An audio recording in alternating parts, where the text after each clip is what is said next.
श्रील कृष्णदास कविराज गोस्वामी द्वारा विरचित श्री चैतन्य चरितामृत आदि लीला भाग 1। कृष्ण कृपा मूर्ति श्री श्रीमद एसी भक्ति वेदांत स्वामी प्रभुपाद संस्थापकाचार्य अंतर्राष्ट्रीय कृष्ण भावनामृत संघ। प्रस्तावना। यहाँ पर प्रस्तुत की गई भगवान चैतन्य की शिक्षाओं एवं भगवत गीता में दी गई भगवान कृष्ण की शिक्षाओं में कोई अंतर नहीं है। भगवान चैतन्य की शिक्षाएं भगवान कृष्ण की शिक्षाओं के व्यवहारिक प्रदर्शन हैं। भगवत गीता में भगवान कृष्ण का अंतिम उपदेश यह है कि हर व्यक्ति को उन्हें भगवान कृष्ण की शरण ग्रहण करनी चाहिए। भगवान कृष्ण ऐसे शरणागत को वचन देते हैं कि वे तुरंत उसका दायित्व अपने ऊपर ले लेंगे। अपने पूर्ण विस्तार सिरोधक साई विष्णु के माध्यम से पूर्ण पुरुषोत्तम भगवान इस सृष्टि का पालन करने के लिए पहले से ही उत्तरदायी हैं, लेकिन यह पालन अप्रत्यक्ष रूप से होता है।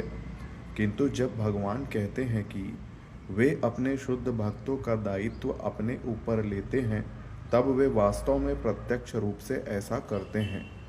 शुद्ध भक्त वह आत्मा है जो सदा सदा के लिए भगवान के शरणागत होता है। जिस प्रकार एक शिशु अपने माता पिता को शरणागत होता है या एक पशु अपने मालिक को।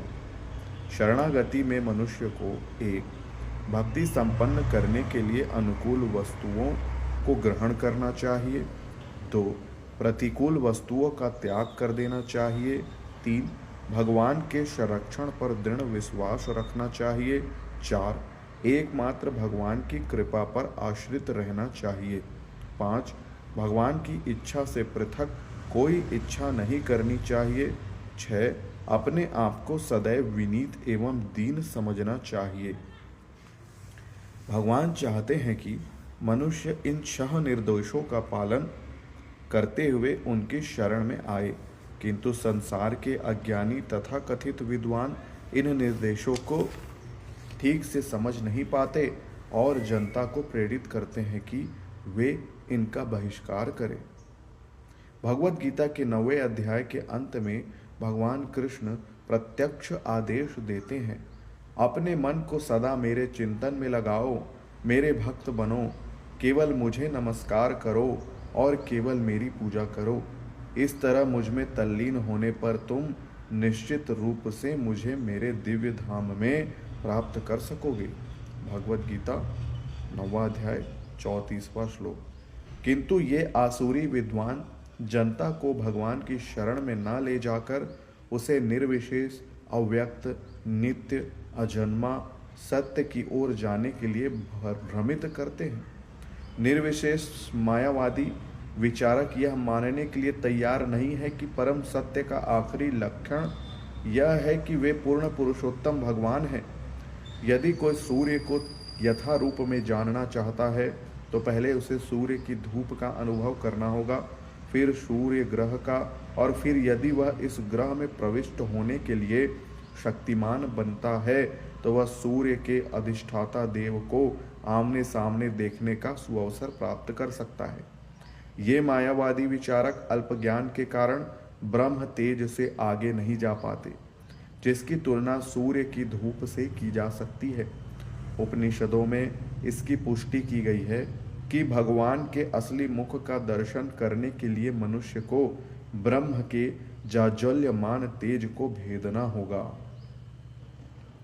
इसीलिए भगवान चैतन्य ब्रजराज के पौष्य पुत्र भगवान श्री कृष्ण की प्रत्यक्ष पूजा की शिक्षा देते हैं। वे यह भी सिखाते हैं कि वृंदावन नामक स्थान भगवान श्री कृष्ण के समान ही है, क्योंकि भगवान कृष्ण परम सत्य होने के कारण उनके नाम, गुण, रूप, लीला, पार्षद तथा साज सामग्री और स्वयं कृष्ण में कोई भेद नहीं है। भगवान की यही परम प्रकृति है। भगवान चैतन्य यह भी सिखलाते हैं कि पूर्णता के सर्वोच्च स्तर पर पूजा की सर्वोच्च विधि व्रज की सुंदरियों द्वारा अपनाई गई विधि है। ये सुंदरियां, गोपियां किसी भौतिक या आध्यात्मिक लाभ के उद्देश्य से रहित होकर कृष्ण से मात्र प्रेम करती थी।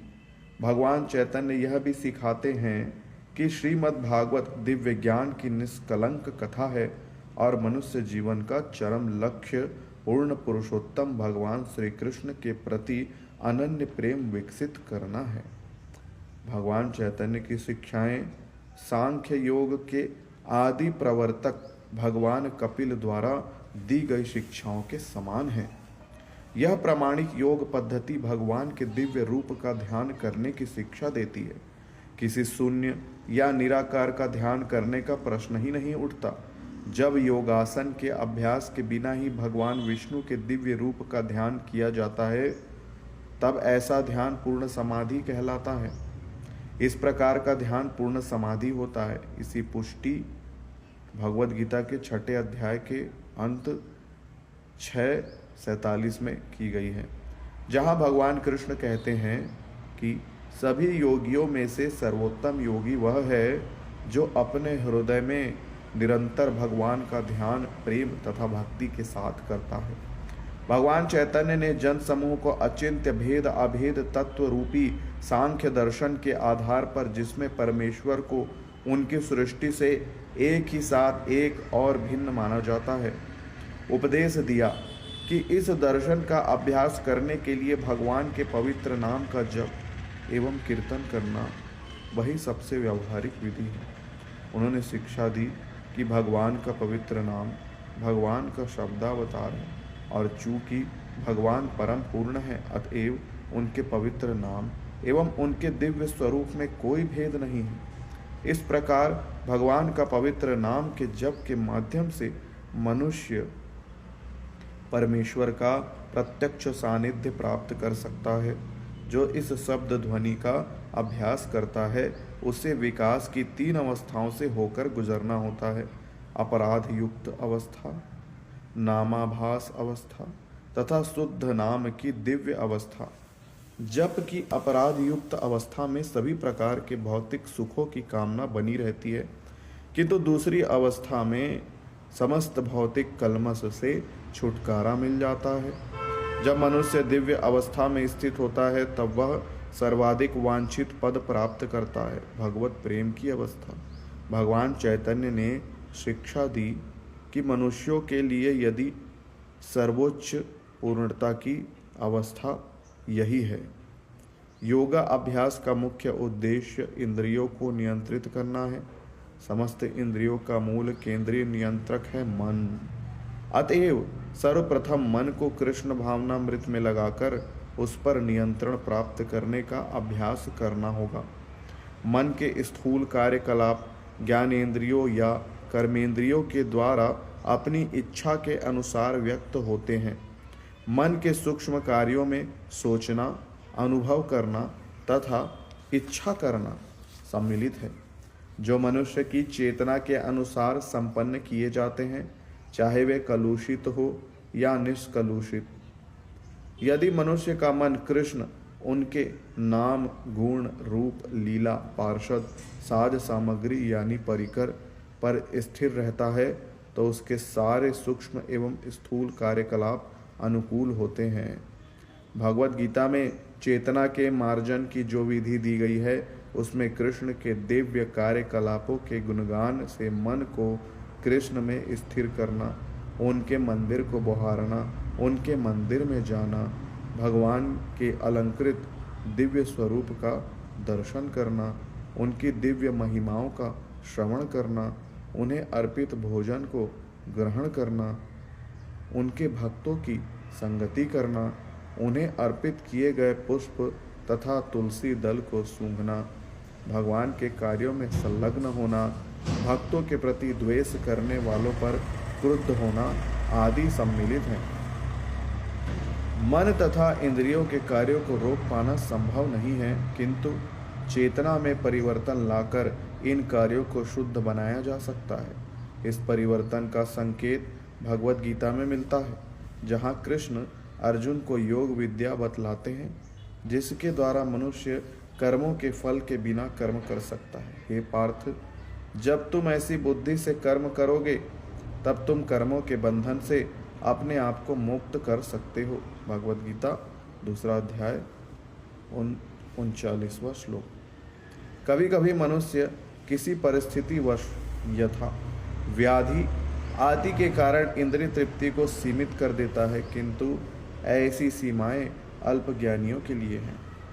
मन तथा इंद्रियों को नियंत्रित करने की वास्तविक विधि को जाने बिना अल्पज्ञ व्यक्ति मन तथा इंद्रियों को बलात् रोकना चाहते हैं, किंतु अंततः उनसे पराजित होकर इंद्रिय तृप्ति की धारा में बह जाते हैं। योग के विधि विधान का पालन, विभिन्न आसन एवं प्राणायाम, इंद्रियों को इंद्रिय विषयों से हटाना इत्यादि उन लोगों के लिए है जो देहात्म बुद्धि में पूरी तरह से लिप्त हैं। कृष्ण भावनामृत को प्राप्त बुद्धिमान पुरुष अपनी इंद्रियों को कर्म करने से बलात् नहीं रोकता, प्रत्युत वह अपनी इंद्रियों को कृष्ण की सेवा में लगाता है। एक बच्चे को निष्क्रिय होने के लिए बाध्य करके कोई उसे खेलने से रोक नहीं सकता, प्रत्युत बच्चे को बेहतर कार्यों में लगाकर उसे निरर्थक कार्यों में लगने से रोका जा सकता है। इसी प्रकार योग के 8 नियमों अष्टांग योग द्वारा इंद्रिय कार्यों का बलपूर्वक निरोध तो निम्न कोटि के व्यक्तियों के लिए संस्तुत किया जाता है। कृष्ण भावनामृत के श्रेष्ठ कार्यों में लगे रहने से श्रेष्ठ व्यक्ति इस भौतिक संसार के निम्न कार्यों से स्वतः दूर हो जाते हैं। इस प्रकार भगवान चैतन्य हमें कृष्ण भावनामृत के विज्ञान की शिक्षा देते हैं। यह विज्ञान परम पूर्ण है। शुष्क मानसिक चिंतक ज्ञानी अपने आप को भौतिक आसक्ति से रोकने का प्रयास करते हैं, किंतु सामान्यतया ऐसा देखा जाता है कि मन को वश में कर पाना अत्यंत कठिन होता है और वह उन्हें विषय भोगों की ओर खींच ले जाता है, किंतु कृष्ण भावना भावित व्यक्ति के लिए यह खतरा नहीं रहता। अतः मनुष्य को अपने मन तथा इंद्रियों को कृष्ण भावना भावित कार्यों में लगाना होता है और भगवान चैतन्य हमें इसकी व्यावहारिक विधि की शिक्षा देते हैं। संन्यास ग्रहण करने के पूर्व भगवान चैतन्य विश्वम्भर नाम से विख्यात थे। विश्वम्भर शब्द का अर्थ है सारे ब्रह्मांड का पालन करने वाला तथा सारे जीवों को मार्गदर्शन कराने वाला। यही पालन करता तथा मार्गदर्शक मानवता को ये सारी दिव्य शिक्षाएं प्रदान करने के लिए भगवान श्री कृष्ण चैतन्य के रूप में प्रकट हुए। भगवान चैतन्य जीवन की मूल आवश्यकताओं के आदर्श शिक्षक हैं। वे कृष्ण प्रेम के सर्वश्रेष्ठ वादान्य दाता हैं। वे समस्त करुणा तथा सौभाग्य के पूर्ण आगार है, जैसे कि श्रीमद् भागवत, भगवद गीता, महाभारत तथा उपनिषदों में पुष्टि हुई है। वे साक्षात पूर्ण पुरुषोत्तम भगवान स्वयं कृष्ण हैं और इस कलह प्रिय युग में वे सबों के आराध्य हैं। उनके संकीर्तन आंदोलन में हर कोई सम्मिलित हो सकता है। इसके लिए किसी पूर्व योग्यता की आवश्यकता नहीं होती। उनकी शिक्षाओं का पालन करने मात्र से ही कोई भी व्यक्ति पूर्ण मानव बन सकता है। यदि कोई मनुष्य इतना भाग्यशाली हो कि वह भगवान श्री चैतन्य के द्वारा आकृष्ट होता है, तो उसे अपने जीवन में सफलता अवश्य प्राप्त होगी। दूसरे शब्दों में, जो लोग आध्यात्मिक जीवन प्राप्त करने में रुचि रखते हैं, वे भगवान चैतन्य की कृपा से माया के बंधन से सरलता से छूट सकते हैं। इस पुस्तक में प्रस्तुत उनकी शिक्षाएं श्री चैतन्य भगवान से अभिन्न हैं। भौतिक शरीर में लिप्त रहकर बद्ध जीव समस्त प्रकार के भौतिक कार्यों से इतिहास के पृष्ठों में वृद्धि करता रहता है। भगवान चैतन्य की शिक्षाएं मानव समाज को ऐसे व्यर्थ एवं क्षणिक कार्यों को रोकने में सहायता पहुंचा सकती है। इन शिक्षाओं से मानव आध्यात्मिक कार्यों के सर्वोच्च पद को प्राप्त कर सकता है, जो भव बंधन से मुक्ति पाने के बराबर बाद ही प्रारंभ होते हैं। कृष्ण भावनामृत में मुक्त अवस्था में किए जाने वाले ऐसे कार्य मानव पूर्णता के लक्ष्य के द्योतक हैं। भौतिक प्रकृति पर प्रभुता प्राप्त करने के प्रयास में मनुष्य जो मिथ्या प्रतिष्ठा प्राप्त करता है, वह भ्रामक है। भगवान चैतन्य की शिक्षाओं का अध्ययन करने से दिव्य ज्ञान प्राप्त किया जा सकता है और ऐसे ज्ञान से कोई भी आध्यात्मिक जगत में उन्नति कर सकता है। हर व्यक्ति को अपने कर्मों का फल भोगना पड़ता है। कोई भी व्यक्ति भौतिक प्रकृति के नियमों को रोक नहीं सकता जो ऐसे कर्मों पर नियंत्रण रखती है।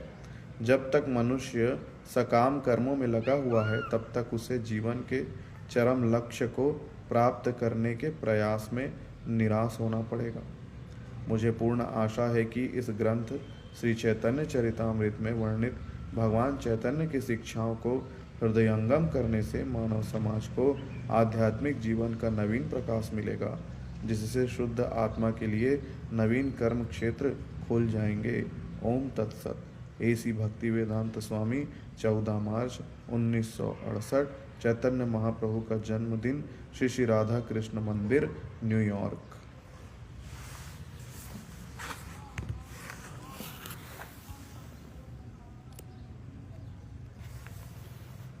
भूमिका। श्री कृष्ण रास कविराज गोस्वामी द्वारा रचित श्री चैतन्य चरितामृत श्री कृष्ण चैतन्य महाप्रभु के जीवन तथा उपदेशों का मुख्य ग्रंथ है। श्री चैतन्य महाप्रभु उस महान सामाजिक तथा धार्मिक आंदोलन के प्रवर्तक हैं जो भारत में 500 वर्ष पूर्व प्रारंभ हुआ और जिसने प्रत्यक्ष तथा अप्रत्यक्ष रूप से दूसरी धार्मिक तथा दार्शनिक विचारधाराओं को न केवल भारत में अपितु समग्र विश्व में प्रभावित किया है। उन श्री कृष्ण चैतन्य के प्रभाव को प्रसारित करने में कृष्ण कृपा मूर्ति श्री श्रीमद एसी भक्ति वेदांत स्वामी प्रभुपाद के प्रयासों का मुख्य योगदान रहा है, जो इस ग्रंथ के अनुवादक तथा भाष्यकार होने के साथ साथ अंतर्राष्ट्रीय कृष्ण भावनामृत संघ इस्कॉन के संस्थापकाचार्य भी हैं। श्री चैतन्य महाप्रभु को अति ऐतिहासिक महत्व का पुरुष माना जाता है, किंतु ऐतिहासिक विश्लेषण की हमारी पारंपरिक विधि जो व्यक्ति को उनके समय की उपज के रूप में देखती है, यहाँ पर विफल हो जाती है, क्योंकि श्री कृष्ण चैतन्य ऐसे पुरुष हैं जो ऐतिहासिक व्यवस्था के सीमित क्षेत्र से परे हैं।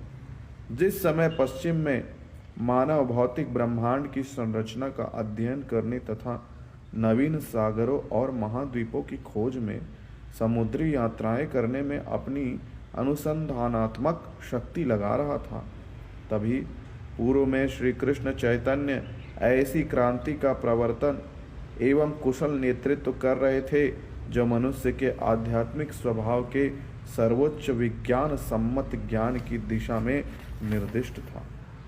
श्री कृष्ण चैतन्य के जीवन चरित्र के मुख्य ऐतिहासिक स्रोत मुरारी गुप्त तथा स्वरूप दामोदर गोस्वामी द्वारा लिखे गए कचड़ा दैन नंदिनिया हैं।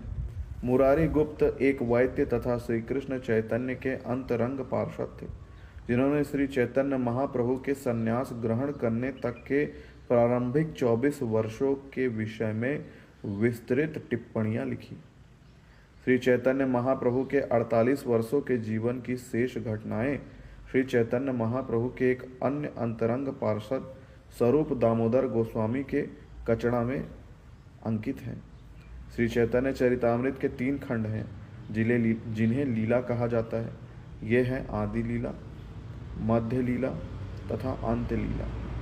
मुरारी गुप्त का कचड़ा ही आदि लीला का आधार है और स्वरूप दामोदर का कचड़ा मध्य तथा अंत लीलाओं के लिए विस्तृत विवरण प्रदान करता है। आदि लीला के 17 अध्यायों में से प्रथम 12 अध्याय संपूर्ण ग्रंथ की प्रस्तावना स्वरूप हैं। वैदिक शास्त्रीय प्रमाणों द्वारा कृष्णदास कविराज यह स्थापित करते हैं कि श्री चैतन्य महाप्रभु कलयुग जो 5000 वर्ष पूर्व प्रारंभ हुआ और जो भौतिकता, दंभ तथा कलह का प्रतीक है, के लिए कृष्ण के अवतार हैं। लेखक यह भी प्रमाणित करते हैं कि श्री चैतन्य महाप्रभु भगवान कृष्ण से अभिन्न हैं और अधम युग के पतित आत्माओं को महामंत्र के संकीर्तन का प्रचार करके शुद्ध भगवत प्रेम उदारता पूर्ण वितरित करने के लिए अवतरित होते हैं। यह संकीर्तन महामंत्र का बृहद सार्वजनिक कीर्तन है। इसके उपरांत कृष्णदास कविराज ने इस ग्रंथ के 12वें अध्याय में इस जगत में श्री चैतन्य महाप्रभु के आविर्भाव का गुह्य प्रयोजन, उनके सह अवतारों तथा प्रमुख भक्तों का वर्णन किया है और उनकी शिक्षाओं को सार रूप में प्रस्तुत की है।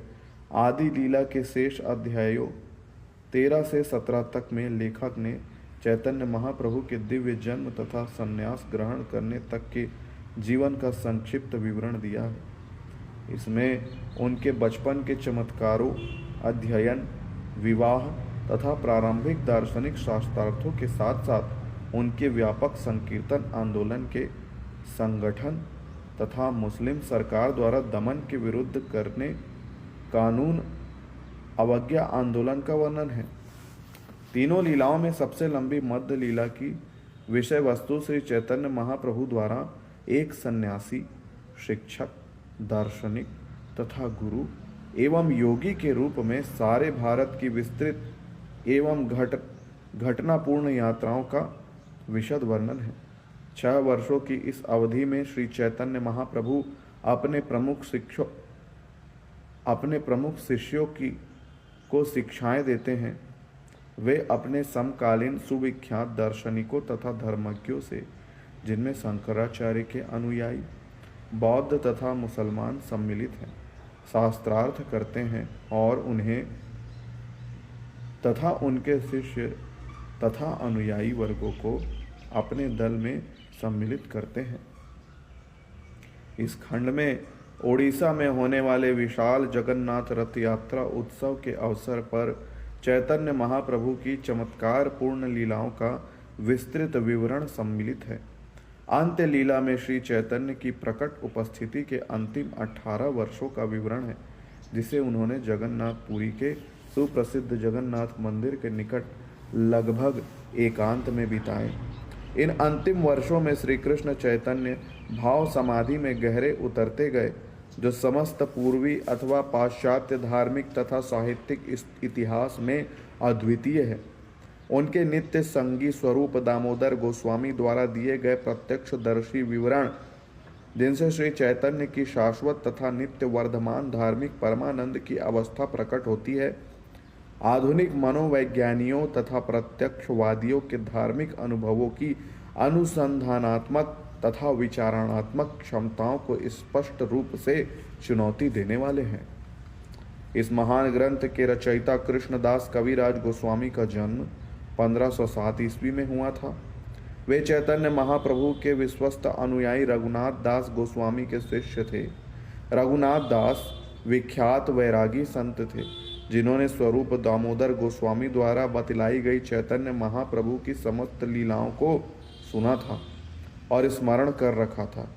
श्री चैतन्य महाप्रभु तथा स्वरूप दामोदर के निधन के बाद रघुनाथ दास ने अपने इन आराध्यों की विरह वेदना सहन न कर सकने के कारण गोवर्धन पर्वत से कूदकर आत्महत्या करने के उद्देश्य से वृंदावन की यात्रा की, किंतु वृंदावन में उनकी भेंट चैतन्य महाप्रभु के 2 सर्वाधिक अंतरंग शिष्यों रूप गोस्वामी तथा सनातन गोस्वामी से हुई, जिन्होंने उनसे आत्महत्या की योजना का परित्याग करने तथा चैतन्य महाप्रभु के अंतिम जीवन की प्रेरक घटनाओं को प्रकट करने के लिए प्रेरित किया। उस समय कृष्णदास कविराज गोस्वामी भी वृंदावन में रह रहे थे, जिन्हें रघुनाथ दास गोस्वामी ने श्री चैतन्य के दिव्य जीवन का पूर्ण विवरण प्रदान किया। उस समय तक श्री कृष्ण चैतन्य के जीवन पर अनेक समसामयिक विद्वान तथा भक्तों द्वारा कई जीवन चरित्र विषयक ग्रंथ लिखे जा चुके थे। इनमें मुरारी गुप्त कृत श्री चैतन्य चरित, लोचन दास ठाकुर कृत चैतन्य मंगल तथा वृंदावन दास ठाकुर कृत चैतन्य भागवत सम्मिलित हैं, जिनमें से चैतन्य भागवत के लेखक वृंदावन दास ठाकुर को उस समय की श्री चैतन्य के जीवन के विशेषज्ञ माने जाते थे।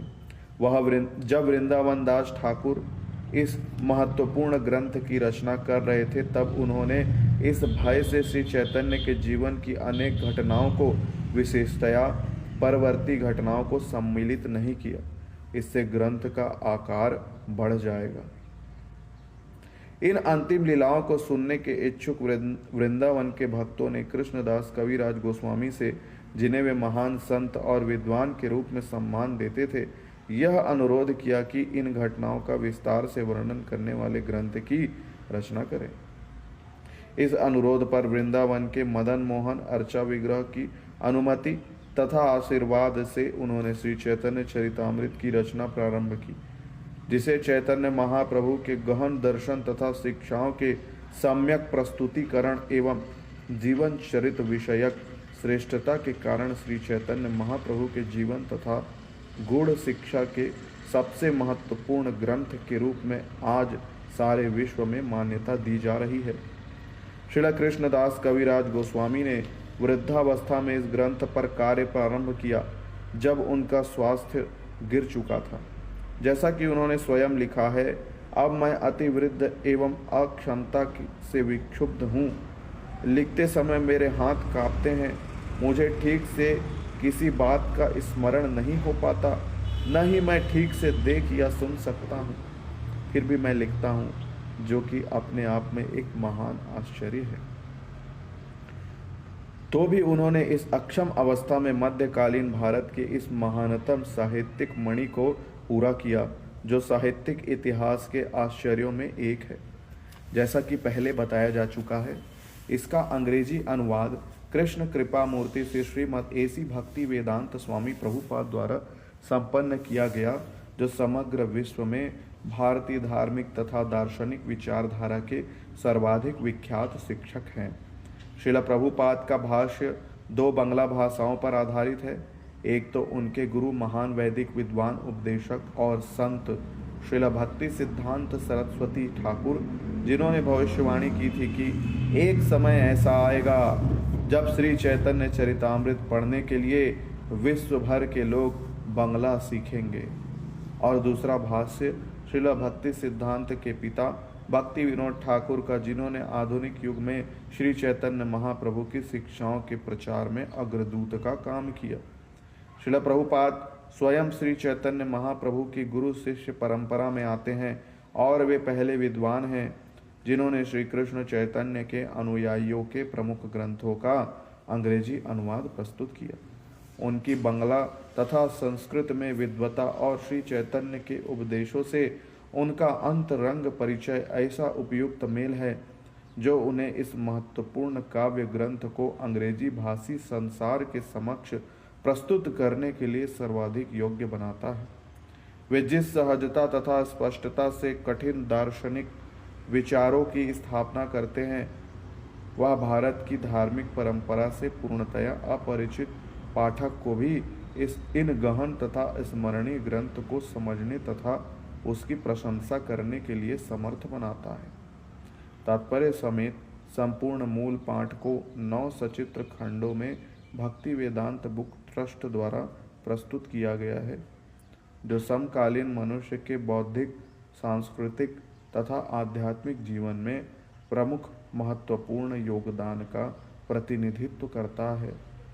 श्रील प्रभुपाद के द्वारा रचित श्री चैतन्य चरितामृत का हिंदी अनुवाद उनके शताब्दी उत्सव के अवसर पर प्रकाशित किया जा रहा है, जो भारत के भक्तों के लिए उपयोगी सिद्ध होगा। प्रकाशक।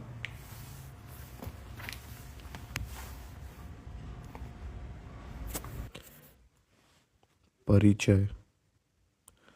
मूल रूप से अप्रैल 10 से 14, 1967 को अंतर्राष्ट्रीय कृष्ण भावनामृत संघ न्यूयॉर्क के समक्ष एसी भक्ति वेदांत स्वामी प्रभुपाद द्वारा कृष्णदास कविराज गोस्वामी कृत चैतन्य चरितामृत भगवान चैतन्य महाप्रभु की प्रामाणिक जीवनी पर दिए गए 5 प्रातःकालीन व्याख्यानों के रूप में।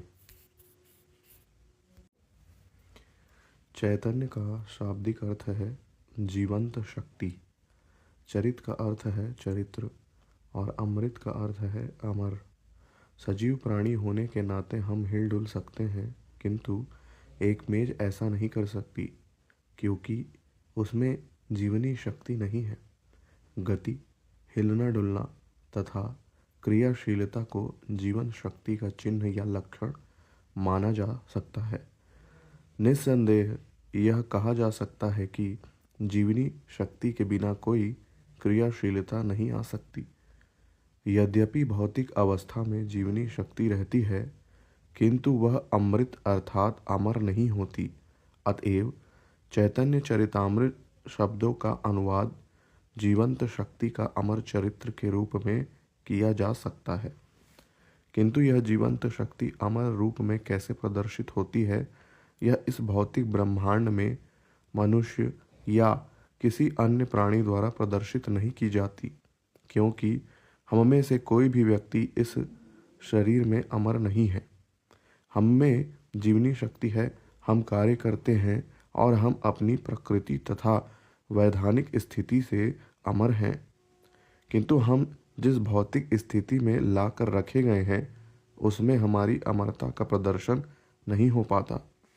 कठोपनिषद में कहा गया है कि अमरता तथा जीवंत शक्ति हम और ईश्वर दोनों में होती है। यद्यपि यह सच है कि हम तथा ईश्वर दोनों ही अमर हैं, किंतु अंतर तो है कि हम जीव होने के नाते अनेक कर्म करते हैं, किंतु हम में ऐसी प्रवृत्ति रहती है जिससे हम इस भौतिक प्रकृति में आ गिरते हैं। ईश्वर में ऐसी प्रवृत्ति नहीं पाई जाती। सर्वशक्तिमान होने के कारण वे कभी भी भौतिक प्रकृति के नियंत्रण में नहीं आते। निस्संदेह भौतिक प्रकृति उनकी अचिंत्य शक्तियों में से केवल एक शक्ति का प्रदर्शन है। हमारे और ईश्वर के बीच का अंतर समझने के लिए एक उदाहरण सहायक हो सकता है। हमें भूमि से आकाश में केवल बादल दिखते हैं, किंतु यदि हम बादलों के ऊपर उड़कर जाएं तो हमें चमकता सूर्य दिखेगा। आकाश से गगनचुंबी महल तथा शहर बहुत छोटे प्रतीत होते हैं। इसी प्रकार ईश्वर के पद से यह समस्त भौतिक सृष्टि नगण्य एवं तुच्छ लगती है। बद्ध जीव की प्रवृत्ति है कि वह उन ऊंचाइयों से नीचे आना चाहता है जहाँ से विहंगावलोकन किया जा सकता है, किंतु ईश्वर में यह प्रवृत्ति नहीं पाई जाती। माया में आ गिरने की प्रवृत्ति ईश्वर में नहीं है। जिस तरह सूर्य में यह प्रवृत्ति नहीं होती कि वह बादलों से नीचे आए। मायावादी तत्वज्ञानियों का मत है कि जब जीव तथा ईश्वर भी इस भौतिक जगत में आते हैं तो दोनों ही माया के वश में रहते हैं। यही उनके दर्शन का दोष है। हमें भगवान श्री चैतन्य महाप्रभु को अपने में से एक जैसे नहीं समझने चाहिए। वे स्वयं कृष्ण हैं, सर्वोपरि व्यक्ति हैं, इसलिए वे कभी भी माया रूपी बादल द्वारा आवृत नहीं होते। कृष्ण, उनके विस्तार और यहाँ तक कि उनके उन्नत भक्त भी माया के बंधन में कभी नहीं आते। भगवान चैतन्य कृष्ण भक्ति का उपदेश प्रदान करने के लिए इस पृथ्वी पर आए। दूसरे शब्दों में वे स्वयं कृष्ण हैं जो जीवों को कृष्ण तक पहुँचने के सही मार्ग की शिक्षा देते हैं। वे उस शिक्षक की तरह हैं जो अपने छात्र को कमज़ोर देखकर लेखनी लेकर लिखता है और बोलता जाता है। इस तरह अ आ ई लिखो। इसे यह नहीं समझना चाहिए कि शिक्षक स्वयं अ आ ई सीख रहा है। इसी तरह यद्यपि भगवान चैतन्य भक्त के वेश में प्रकट होते हैं, किंतु हमें मूर्खतापूर्ण ढंग से यह नहीं सोचना चाहिए कि वे एक साधारण पुरुष हैं। हमें यह सदा स्मरण रखना होगा कि भगवान चैतन्य स्वयं कृष्ण ईश्वर हैं, जो हमें शिक्षा दे रहे हैं कि किस तरह कृष्ण भक्त बना जाए, और हमें इसी प्रकार में उनका अध्ययन करना चाहिए। भगवद गीता 18:66 में भगवान कृष्ण कहते हैं, सभी धर्मों को त्याग दो और मेरी शरण में आओ, मैं तुम्हारी रक्षा करूँगा। किंतु हम कहते हैं, अरे शरण में जाऊँ, मेरे ऊपर तो अनेक उत्तरदायित्व हैं। और माया हमसे कहती है, तुम ऐसा मत करना, नहीं तो तुम मेरे बंधन से छूट जाओगे। मेरे चंगुल में फंसे रहो और मैं तुम्हें लतियाती रहूँगी। यह सच है कि हम माया द्वारा निरंतर उसी तरह लतियाते जा रहे हैं जिस तरह कामुक गधे को एक गधी संभोग के लिए आते समय मुख पर लात मारती है। इसी प्रकार से कुत्ते तथा बिल्लियां भी मैथुन के समय हमेशा लड़ते झगड़ते हैं। यहाँ तक कि जंगल के हाथी को पकड़ने के लिए उसे प्रशिक्षित हाथिनी के द्वारा गड्ढे तक ले जाया जाता है। हमें प्रकृति की इन चालों से शिक्षा लेनी चाहिए। माया के पास हमें फंसाने के अनेक तरीके हैं और भौतिक जगत में उसका सबसे प्रबल बंधन पाश स्त्री है। निस्संदेह हम ना तो पुरुष हैं न स्त्री, क्योंकि वे उपाधियां हमारे बाह्य वस्त्र शरीर को ही लागू होती है।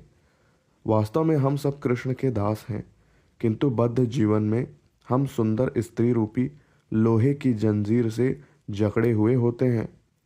इस तरह प्रत्येक नर यौवन जीवन से बंधा है। अतएव जब भी कोई व्यक्ति भौतिक बंधन से छूटने का प्रयास करना चाहे तो उसे सबसे पहले अपनी काम वासना को वश में करना सीखना चाहिए। अनियंत्रित काम वासना से मनुष्य पूरी तरह माया के बंधन में फंस जाता है। भगवान चैतन्य महाप्रभु ने इस माया से 24 वर्ष की आयु में वैराग्य ग्रहण कर लिया था। यद्यपि उनकी पत्नी 16 वर्ष की थी और माता 70 वर्ष की, और वे ही अपने परिवार के एकमात्र पुरुष सदस्य थे। यद्यपि वे ब्राह्मण थे और धनी नहीं थे, किंतु उन्होंने संन्यास ले लिया और इस तरह पारिवारिक बंधन से अपने को विलग कर लिया। यदि हम पूर्ण रूपेण कृष्ण भावनामय बनना चाहते हैं तो हमें माया के बंधन को छोड़ना होगा, अथवा यदि हम माया के साथ बने रहना चाहते हैं तो हमें इस तरह रहना होगा कि हम माया के वशीभूत न हों। जैसा कि भगवान चैतन्य ने घनिष्ठ भक्तों में से अनेक गृहस्थों ने किया, किंतु सन्यासियों के प्रति भगवान चैतन्य अत्यधिक कठोर थे। यहाँ तक कि छोटे हरिदास को, जो कि एक महत्वपूर्ण कीर्तन गायक था, किसी युवती पर कामुक दृष्टि डालने के कारण उन्होंने निकाल दिया। महाप्रभु ने उससे कहा, तुम मेरे साथ एक सन्यासी के रूप में रह रहे हो, फिर भी एक स्त्री के प्रति कामुक दृष्टि से देखते हो। दूसरे भक्तों ने हरिदास को क्षमा करने के लिए महाप्रभु से प्रार्थना की, किंतु उन्होंने उत्तर दिया, तुम सब लोग उसे क्षमा कर उसके साथ रह सकते हो, मैं अकेला रहूँगा। दूसरे प्रसंग में जब महाप्रभु को यह पता चला कि एक गृहस्थ भक्त की पत्नी गर्भवती है, तो उन्होंने उसके बच्चे का एक विशेष शुभ नाम रखने के लिए कहा। अतः जब महाप्रभु ने गृहस्थों के लिए संयमित संभोग की स्वीकृति दी थी, तब व्रत के दिन स्नान के बहाने डुबकी लगाकर पानी पीने की पद्धति अपनाकर दूसरों को ठगने के प्रयास करने वाले सन्यासियों के प्रति वे वज्र के समान कठोर थे। दूसरे शब्दों में, वे अपने अनुयायियों के बीच किसी भी प्रकार का कपट आचरण सहन नहीं कर सकते थे। चैतन्य चरितामृत में हमें बतलाया जाता है कि चैतन्य महाप्रभु ने लोगों को किस तरह माया के बंधन तोड़कर अमर बनने की शिक्षा दी। अतएव जैसा कि पहले कहा गया है, इस शीर्षक का सही अनुवाद होगा जीवन शक्ति का अमर चरित्र। परम जीवंत शक्ति तो पूर्ण पुरुषोत्तम परमेश्वर हैं। वे परम पूर्ण व्यक्ति भी हैं। जीव असंख्य हैं और वे सभी व्यक्ति हैं। इसे समझना अत्यंत सरल है। हम सभी अपने विचारों तथा इच्छाओं में स्वतंत्र व्यक्ति हैं और परमेश्वर भी एक व्यक्ति हैं, किंतु वे इस बात में भिन्न हैं कि वे सर्व प्रमुख व्यक्ति हैं जिनसे कोई पार नहीं पा सकता। क्षुद्र जीवों में एक जीव दूसरे से किसी न किसी मामले में बढ़कर हो सकता है। भगवान भी इन सभी जीवों के समान एक व्यक्ति व्यष्टि हैं, किंतु वे इस मामले में भिन्न हैं और वे परम व्यक्ति हैं। ईश्वर अच्युत भी हैं, जैसा कि भगवत गीता में उन्हें संबोधित किया गया है। अच्युत का अर्थ है जो कभी पतित नहीं होता। यह नाम उचित है क्योंकि भगवत गीता में अर्जुन को मोह हुआ था, किंतु कृष्ण को नहीं हुआ था।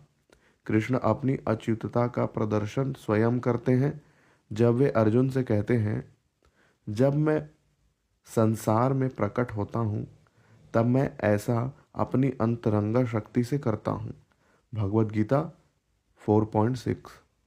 इस तरह हमें यह नहीं सोचना चाहिए कि जब कृष्ण भौतिक जगत में होते हैं तब वे भौतिक शक्ति द्वारा पराजित हो जाते हैं।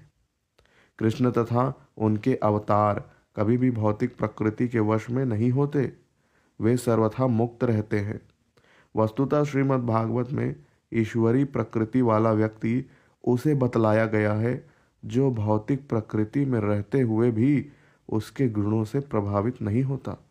यदि एक भक्त ऐसी स्वतंत्रता प्राप्त कर सकता है तो परम भगवान के विषय में तो कहना ही क्या। वास्तविक प्रश्न तो यह है कि भौतिक जगत में रहते हुए हम भौतिक कलमश से कलुषित हुए बिना कैसे रह सकते हैं। श्रील रूप गोस्वामी हमें बतलाते हैं कि हम इस जगत में रहते हुए तभी अकलुषित रह सकते हैं जब हम कृष्ण की सेवा को अपना अभीष्ट बना लें। तब कोई यह उचित रूप से प्रश्न कर सकता है, मैं किस तरह सेवा कर सकता हूँ। यह मात्र ध्यान करने की बात नहीं है जो केवल मन का कार्य है, अपितु यह कृष्ण के लिए व्यावहारिक कार्य करने की बात है। ऐसा कार्य हमेशा हमें किसी भी संसाधन को उसका उपयोग बिना छोड़ना नहीं चाहिए। जो कुछ भी हो, जो कुछ भी हमारे पास हो, उसका उपयोग कृष्ण के लिए करना चाहिए। हम प्रत्येक वस्तु का टाइपराइटर, मोटर कार, हवाई जहाज, प्रक्षेपास्त्र, हर वस्तु का उपयोग कर सकते हैं। यदि हम लोगों को केवल कृष्ण भावनामृत के विषय में बतलाएं तो भी हम सेवा करते हैं।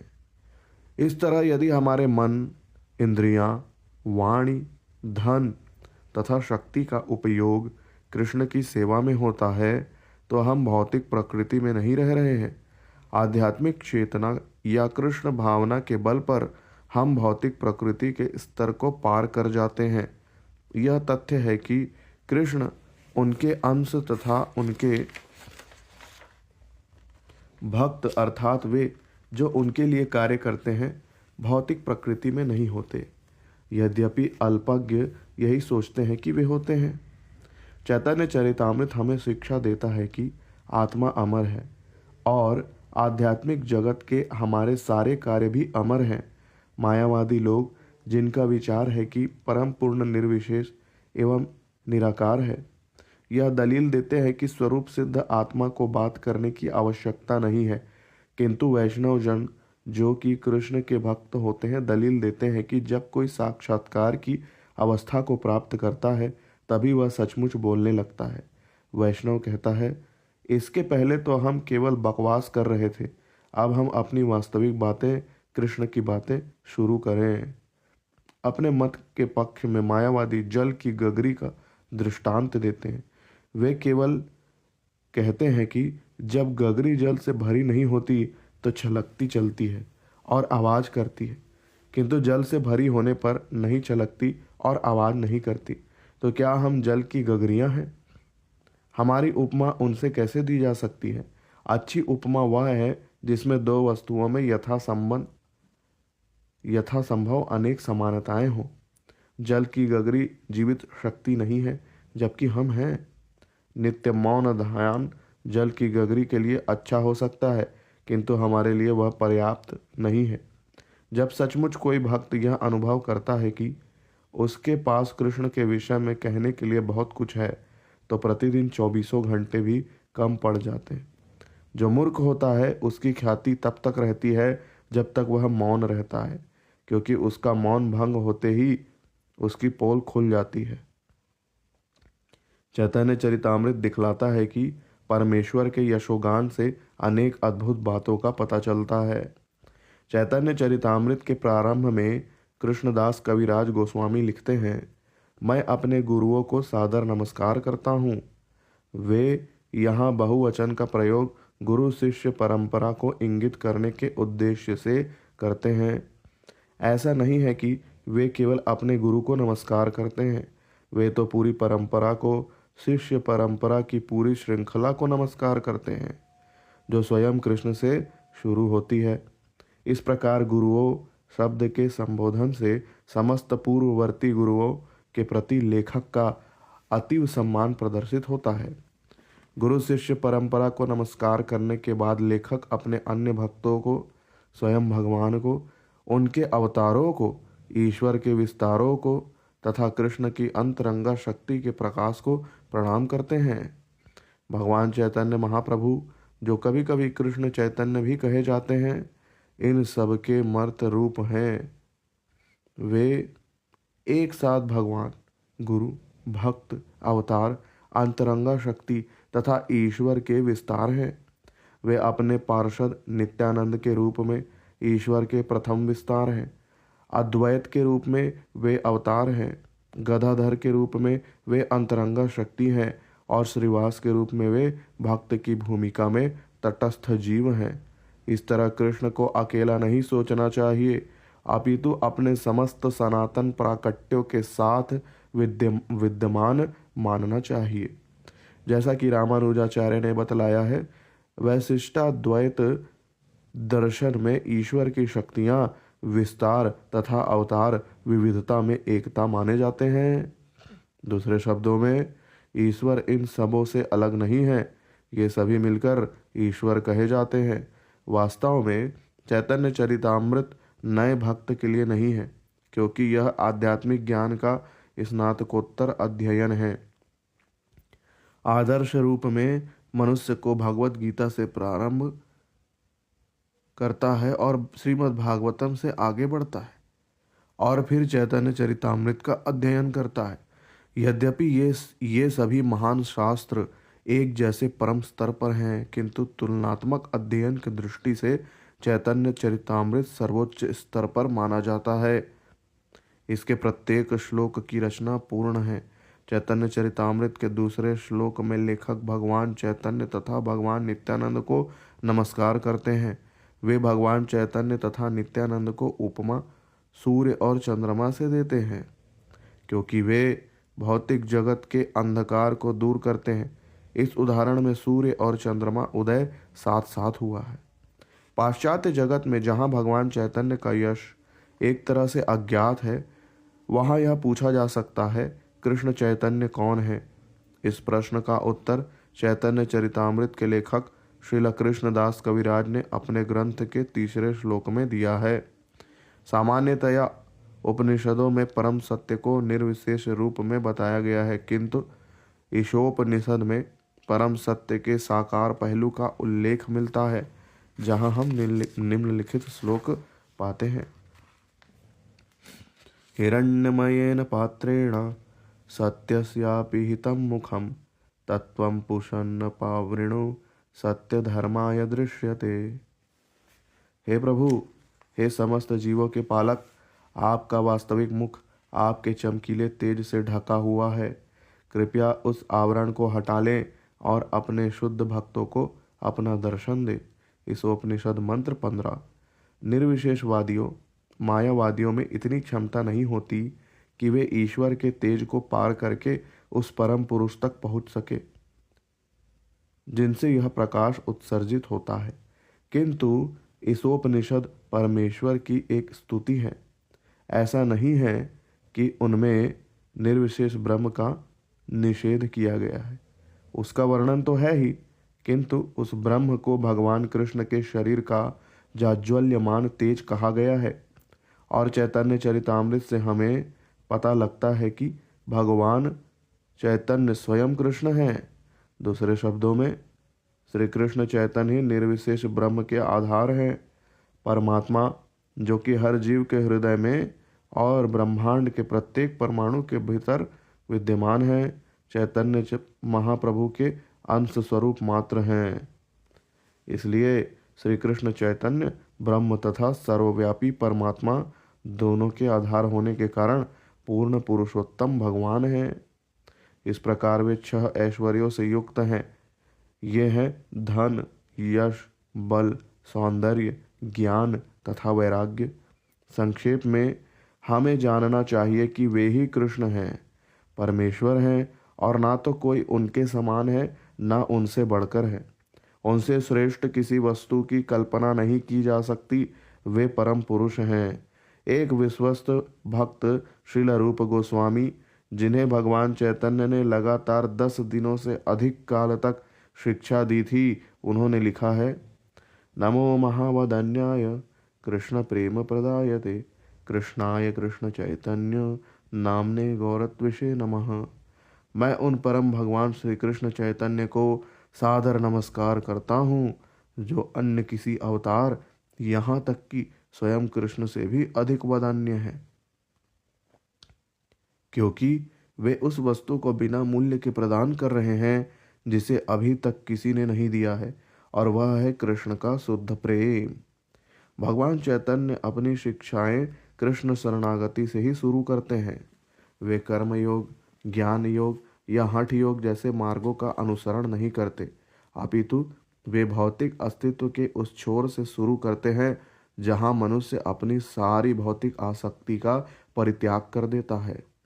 भागवत गीता में कृष्ण आत्मा को पदार्थ से पृथक बतलाते हुए अपना उपदेश प्रारंभ करते हैं और 18वें अध्याय में उस बिंदु पर समाप्त करते हैं जहां आत्मा भक्ति में उनका शरणागत हो जाता है। मायावादी लोग वहीं अपनी बात समाप्त कर देते हैं, किंतु वास्तविक विवेचना तो वहीं से शुरू होती है। वेदांत सूत्र का शुभारंभ अथातो ब्रह्म जिज्ञासा से होता है। अब हम सर्वोपरि परम सत्य के विषय में पूछताछ प्रारंभ करें। इस तरह रूप गोस्वामी चैतन्य की प्रशंसा सभी अवतारों में से परम दयालु अवतार के रूप में करते हैं, क्योंकि वे भक्ति के सर्वोच्च स्वरूप को बतलाकर सबसे बड़ा उपहार प्रदान करते हैं। दूसरे शब्दों में, वे किसी के भी द्वारा पूछे जाने वाले सबसे महत्वपूर्ण प्रश्नों का उत्तर देते हैं। भक्ति एवं भगवत साक्षात्कार की विभिन्न अवस्थाएं होती हैं। इस तरह से जो भी ईश्वर के अस्तित्व को स्वीकार करता है वह भक्ति के स्तर पर स्थित होता है, किंतु ईश्वर को महान स्वीकार करना कुछ ही तो है, किंतु अधिक नहीं। भगवान चैतन्य ने आचार्य के रूप में यह शिक्षा दी कि हम ईश्वर से संबंध स्थापित कर सकते हैं और सचमुच ही ईश्वर के मित्र, माता पिता या प्रियतम बन सकते हैं। भगवत गीता में कृष्ण ने अर्जुन को अपना विश्व रूप दिखलाया, क्योंकि अर्जुन उनका परम प्रिय मित्र था, किंतु कृष्ण को समस्त ब्रह्मांडों के स्वामी के रूप में देखकर अर्जुन ने अपने उस मैत्री भाव के लिए क्षमा मांगी। भगवान चैतन्य इससे भी आगे निकल जाते हैं। भगवान चैतन्य के माध्यम से हम कृष्ण के मित्र बन सकते हैं और इस मैत्री की कोई सीमा नहीं होगी। हम आदर या गौरव में नहीं, अपितु पूर्ण स्वतंत्रता के साथ कृष्ण के मित्र बन सकते हैं। यहाँ तक कि हम अपने को ईश्वर के पिता या माता के रूप में संबंधित भी मान सकते हैं।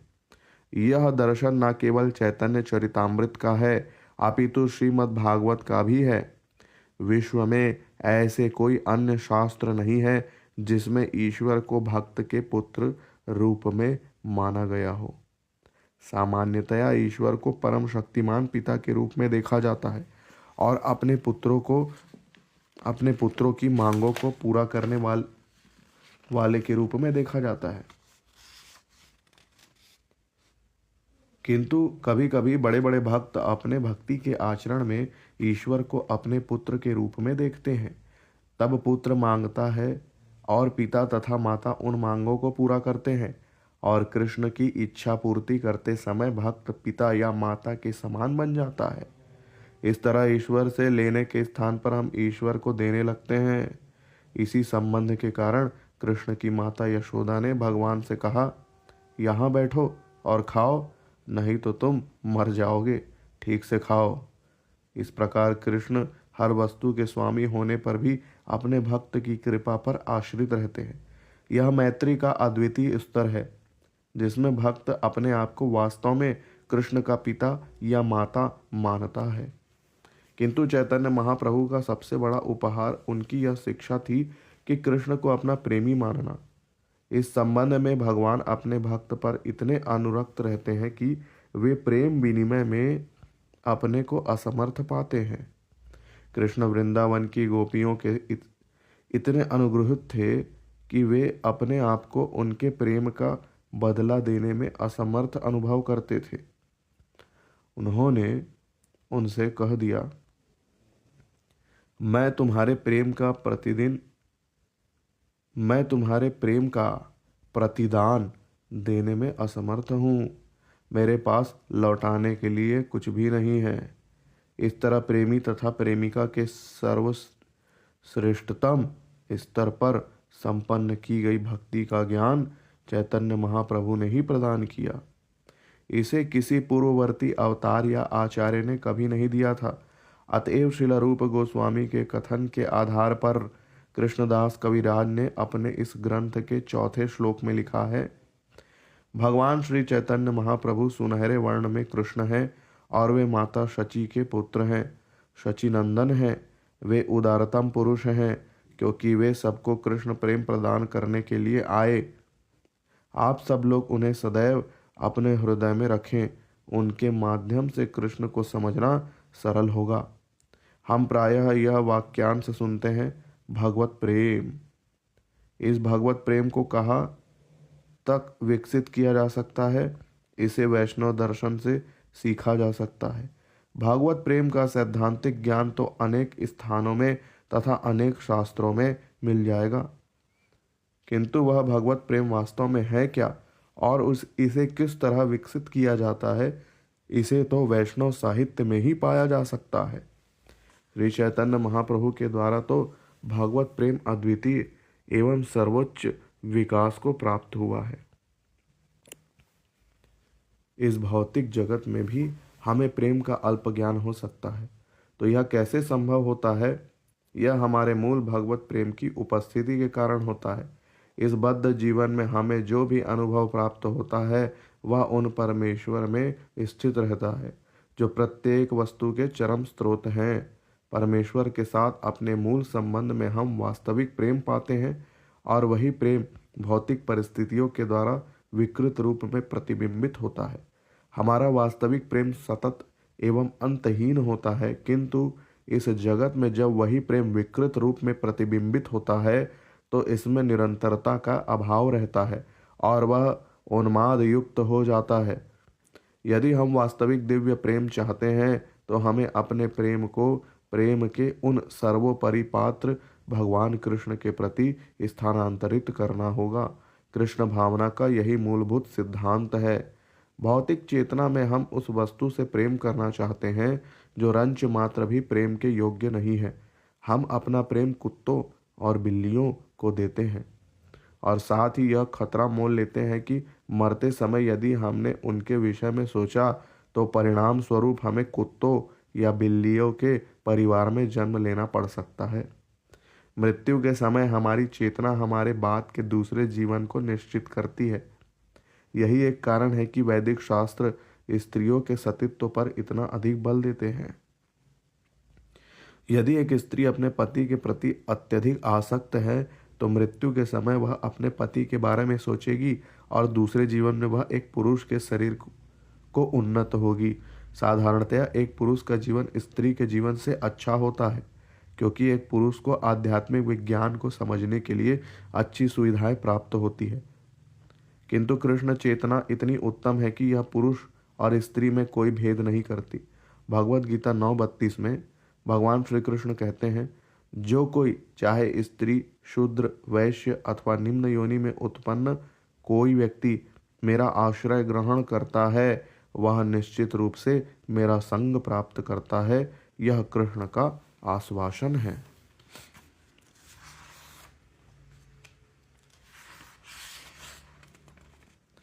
चैतन्य महाप्रभु हमें सूचित करते हैं कि प्रत्येक देश में तथा प्रत्येक शास्त्र में भागवत प्रेम का कुछ न कुछ संकेत मिलता है, किंतु कोई भी यह नहीं जानता कि यह भागवत प्रेम वास्तव में है क्या। किंतु वैदिक शास्त्र इस मामले में अलग है, क्योंकि वे किसी व्यक्ति को भागवत प्रेम का सही मार्गदर्शन करा सकते हैं।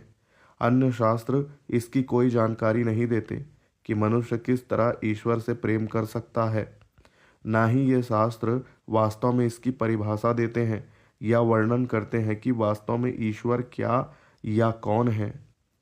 यद्यपि वे औपचारिकता की दृष्टि से भगवत प्रेम का संवर्धन करते हैं, किंतु उन्हें इसका कोई भी ज्ञान नहीं है कि इसे किस तरह संपन्न किया जाए। किंतु चैतन्य महाप्रभु इसका व्यवहारिक प्रदर्शन करते हैं कि माधुर्य भाव में ईश्वर से किस तरह प्रेम किया जाए।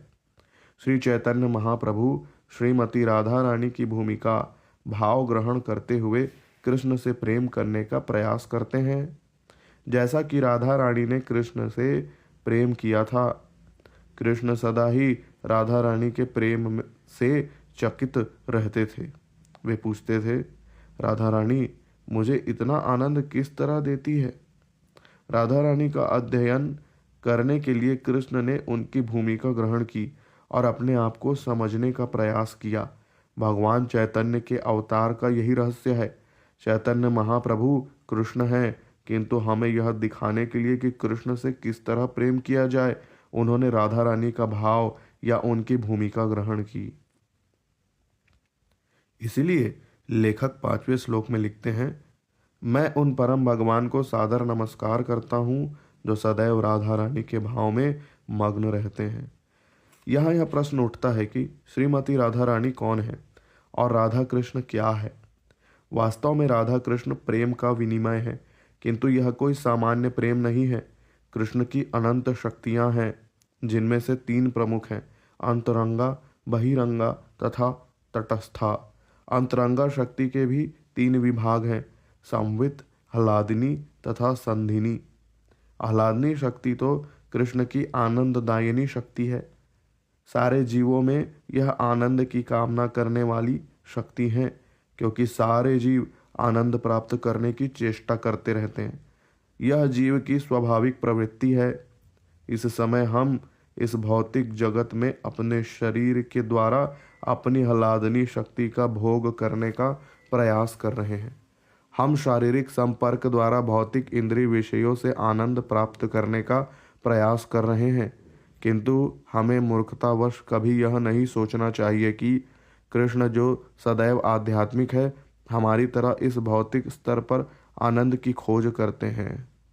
भगवत गीता में कृष्ण ने इस भौतिक ब्रह्मांड को नश्वर तथा दुखों से भरा बतलाया है।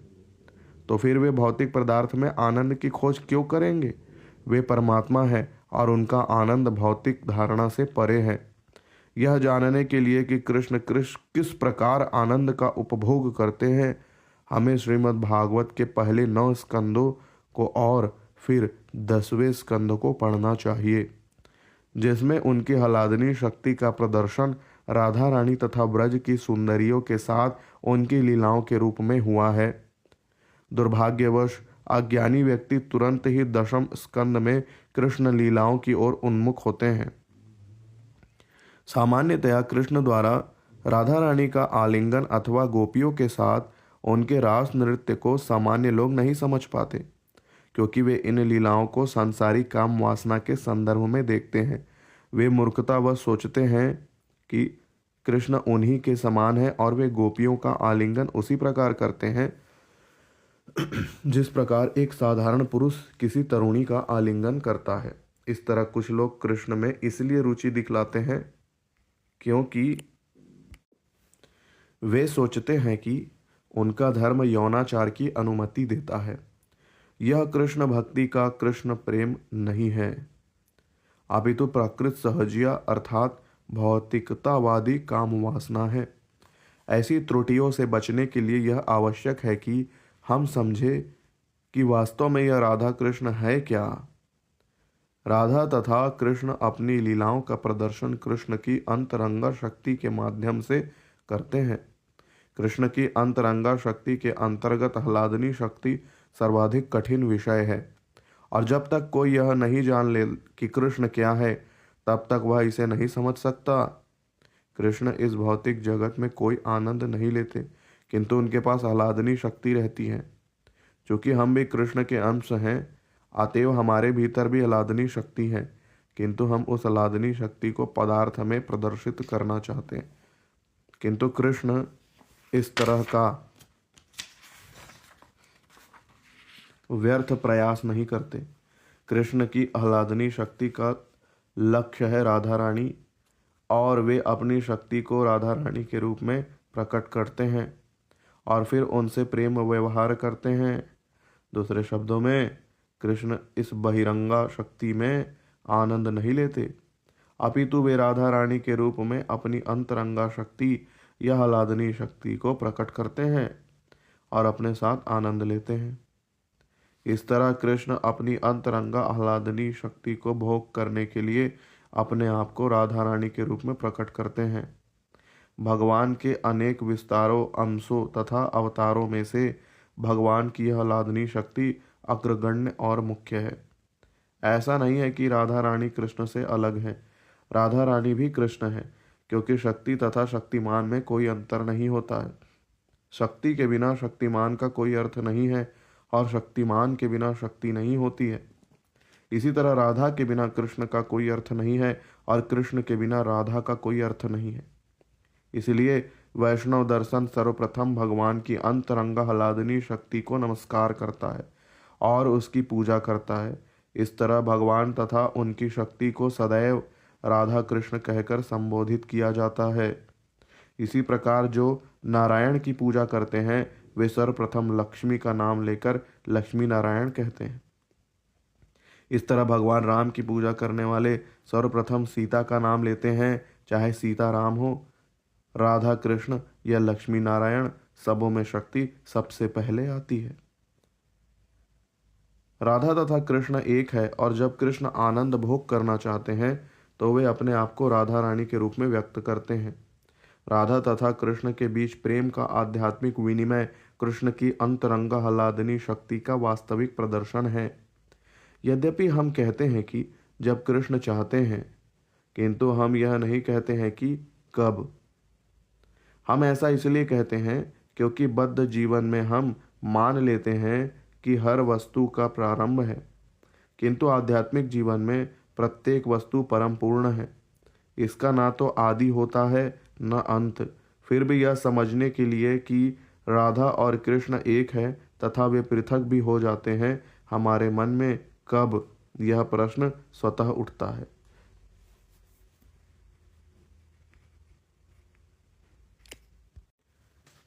जब कृष्ण ने अपनी आह्लादनी शक्ति का भोग करने की इच्छा की, तब उन्होंने अपने आप को राधा रानी के अलग रूप में प्रकट किया, और जब उन्होंने राधा के माध्यम से अपने आप को जानना चाहा, तब वे राधा रानी से मिल गए, और वही सम्मिलित रूप भगवान चैतन्य कहलाता है।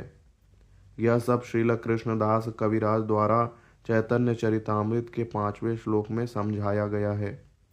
अगले श्लोक में लेखक बताते हैं कि कृष्ण ने चैतन्य महाप्रभु का रूप क्यों धारण किया। ऐसा बतलाया जाता है कि कृष्ण ने राधा के प्रेम की महिमा जाननी चाहिए थी। कृष्ण जानना चाहते थे कि वह मुझसे इतना प्रेम क्यों करती है। आखिर मुझ में ऐसा कौन सा विशेष गुण है जो उसे इस तरह आकृष्ट करता है, और वह वास्तव में किस प्रकार से मुझसे प्रेम करती है। यह विचित्र लगता है कि परमेश्वर कृष्ण किसी के प्रेम से इस प्रकार आकृष्ट हो। एक पुरुष किसी स्त्री के प्रेम को इसलिए चाहता है क्योंकि वह अपूर्ण है और उसमें कुछ कमी है। स्त्री का प्रेम, वह शक्ति और वह आनंद पुरुष में नहीं मिलता। अतएव मनुष्य स्त्री को चाहता है, किंतु कृष्ण के साथ ऐसा नहीं है, क्योंकि वे स्वयं में पूर्ण हैं। इसीलिए कृष्ण ने आश्चर्य प्रकट किया, मैं राधा रानी के द्वारा आकृष्ट क्यों होता हूँ, और जब राधा रानी मेरे प्रेम का अनुभव करती है तब उसे कैसा लगता है। इस प्रेम व्यापार के सार का आस्वादन करने के लिए कृष्ण उसी तरह प्रकट हुए जिस तरह समुद्र के आस्वादन करने के लिए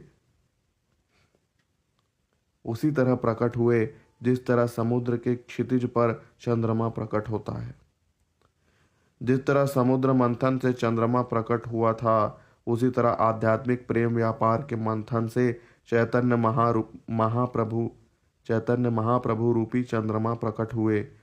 निस्संदेह चैतन्य महाप्रभु का वर्ण सुनहला था, जैसा कि चंद्रमा का होता है। यद्यपि यह अलंकारिक भाषा है, किंतु इससे चैतन्य महाप्रभु के आविर्भाव के पीछे जो अर्थ है वह प्रकट होता है। उनके आविर्भाव की पूर्ण महत्ता की व्याख्या बाद के अध्यायों में की जाएगी। चैतन्य चरितामृत के 7वें श्लोक में चैतन्य महाप्रभु को नमस्कार करने के बाद कृष्णदास कविराज भगवान नित्यानंद को नमस्कार करते हैं। वे बतलाते हैं कि भगवान नित्यानंद बलराम हैं, जो महाविष्णु के उद्गम हैं। कृष्ण के प्रथम विस्तार बलराम हैं, जिनका एक अंश संकर्षण के रूप में प्रकट होता है। संकर्षण के बाद वे प्रद्युम्न रूप में प्रकट होते हैं। इस तरह उनके अनेक विस्तार होते हैं। यद्यपि विस्तार अनेक हैं, किंतु श्री कृष्ण ही स्रोत हैं, जैसे कि ब्रह्म संहिता से पुष्टि होती है। वे उस मूल दीपक के तुल्य हैं, जिससे हजारों लाखों दीपक जलाए जाते हैं। यद्यपि मूल दीपक से अनेक दीपक जलाए जा सकते हैं, किंतु स्रोत के रूप में मूल दीपक की अपनी पहचान होती है। इस तरह कृष्ण अनेक रूपों में अपना विस्तार करते हैं, और ये सारे विस्तार विष्णु तत्व कहलाते हैं। विष्णु एक विशाल दीपक हैं, और हम सब छोटे छोटे दीपक हैं, किंतु हैं सभी कृष्ण के ही अंश। जब भौतिक ब्रह्मांड की सृष्टि करनी होती है, तब विष्णु अपना विस्तार महाविष्णु के रूप में करते हैं। ये महाविष्णु कारण सागर में शयन करते हैं और अपने नासारंध्रों से श्वास के साथ सारे ब्रह्मांडों को बाहर निकालते हैं। इस तरह महाविष्णु तथा कारण सागर से समस्त ब्रह्मांडों की सृष्टि होती है, और ये सारे ब्रह्मांड, जिनमें हमारा ब्रह्मांड भी सम्मिलित है, कारण सागर में तैरते रहते हैं। इस संदर्भ में वामन की कथा आती है, जिन्होंने जब अपने 3 पग भरे तो उनका पाँव इस ब्रह्मांड के आवरण को भेद गया, और इस तरह से उनके पग से बने छेद से कारण सागर का पानी बहने लगा। कहा जाता है कि यदि जल प्रवाह गंगा नदी बन गया, इसी गंगा नदी को विष्णु का सबसे पवित्र जल माना जाता है, और वह सारे हिंदुओं द्वारा हिमालय से लेकर बंगाल की खाड़ी तक पूजित है। वास्तव में महाविष्णु बलराम के विस्तार हैं, जो कृष्ण के प्रथम विस्तार हैं, और वृंदावन की लीलाओं में कृष्ण के भाई हैं। हरे कृष्ण कृष्ण कृष्ण हरे हरे, हरे राम राम राम हरे हरे।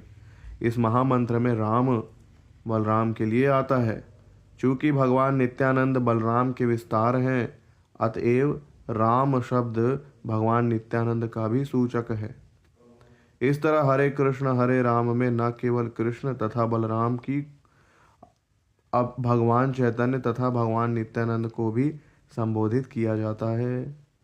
चैतन्य चरितामृत की विषय वस्तु मुख्यतः इस भौतिक सृष्टि से परे की विवेचना से संबंधित है। जगत का भौतिक विस्तार माया कहलाता है, क्योंकि इसका अस्तित्व शाश्वत नहीं है। चूंकि यह कभी प्रकट होता है और कभी अप्रकट रहता है, इसलिए यह माया भ्रामक माना जाता है। किंतु इस नश्वर जगत से परे एक उच्चतर प्रकृति है, जिसका संकेत भगवद गीता 8:20 में प्राप्त होता है। परस्तस्मात् भावोऽन्यो व्यक्तो व्यक्तात् सनातनः, यह स सर्वेषु भूतेषु नश्यस्तु न विनश्यति। तथापि एक दूसरी अव्यक्त प्रकृति भी है, जो इस व्यक्त तथा अव्यक्त पदार्थ से परे शाश्वत तथा दिव्य है। यह सर्वोच्च है और कभी विनष्ट नहीं होती। जब इस जगत का सब कुछ नष्ट हो जाता है, तब वह अंश उसी तरह बना रहता है। इस भौतिक जगत की एक व्यक्त स्थिति है और एक अव्यक्त स्थिति है। परा श्रेष्ठ प्रकृति व्यक्त और अव्यक्त भौतिक प्रकृति से परे है। यह परा प्रकृति वह जीवंत शक्ति है जो समस्त जीवों के शरीर में उपस्थित रहती है। यह शरीर अपरा निकृष्ट प्रकृति अर्थात पदार्थ से बना हुआ है, किंतु परा श्रेष्ठ प्रकृति से ही शरीर गतिमान होता है। इस परा प्रकृति का लक्षण है चेतना। इस तरह आध्यात्मिक जगत में जहाँ हर वस्तु पर परा प्रकृति से बनी होती है, सब कुछ चेतन होता है।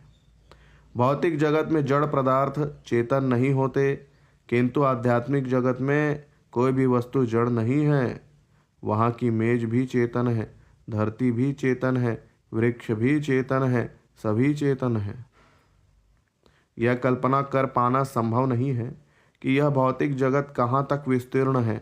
भौतिक जगत में हर वस्तु की गणना कल्पना या किसी अपूर्ण विधि से की जाती है, किंतु वैदिक साहित्य भौतिक जगत से परे क्या है उसके विषय में वास्तविक सूचना देते हैं, क्योंकि प्रायोगिक साधनों से इस भौतिक प्रकृति से परे किसी वस्तु की जानकारी पा सकना संभव नहीं है। जिन्हें केवल प्रायोगिक ज्ञान में विश्वास है वे वैदिक प्रमाणों में संदेह कर सकते हैं, क्योंकि ऐसे लोग इतनी सी गणना नहीं कर सकते कि यह ब्रह्मांड कितनी दूरी तक फैला है। न ही वे ब्रह्मांड के भीतर बहुत दूर तक जा सकते हैं। जो हमारी चिंतन शक्ति से परे है वह अचिंत्य कहलाता है। अचिंत्य के विषय में तर्क या चिंतन करना व्यर्थ है। यदि कोई वस्तु सचमुच अचिंत्य है तो उसके बारे में चिंतन या प्रयोग नहीं किया जा सकता। हमारी शक्ति सीमित है और हमारा इंद्रिय बोध भी सीमित है। अतएव हमें अचिंत्य विषय वस्तु के बारे में वैदिक प्रमाणों पर ही निर्भर रहना होगा। हमें परा श्रेष्ठ प्रकृति संबंधी ज्ञान को बिना तर्क किए स्वीकार करना होगा। भला जिस वस्तु तक हमारी पहुंच नहीं है उसके विषय में तर्क करना किस तरह संभव है।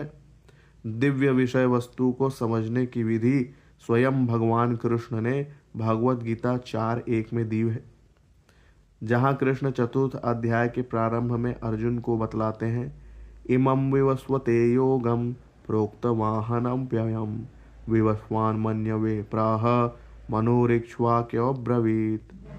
मैंने योग के इस अविनाशी ज्ञान का उपदेश सूर्य देव विवस्वान को दिया था और विवस्वान ने मनुष्य जाति के पिता मनु को दिया और मनु ने अपनी पारी में इसका उपदेश इक्ष्वाकु को दिया। यही परंपरा विधि है। इसी तरह श्रीमद् भागवत में वर्णन है कि कृष्ण ने ब्रह्मांड के प्रथम सृजित जीव ब्रह्मा के हृदय में ज्ञान प्रदान किया। ब्रह्मा ने वह उपदेश अपने शिष्य नारद को दिया और नारद ने उसे अपने शिष्य व्यास देव को दिया। व्यास देव ने इसे माधवाचार्य को दिया और माधवाचार्य से यही ज्ञान माधवेंद्र पुरी को मिला, उनसे ईश्वर पुरी को तथा ईश्वर पुरी से चैतन्य महाप्रभु को मिला।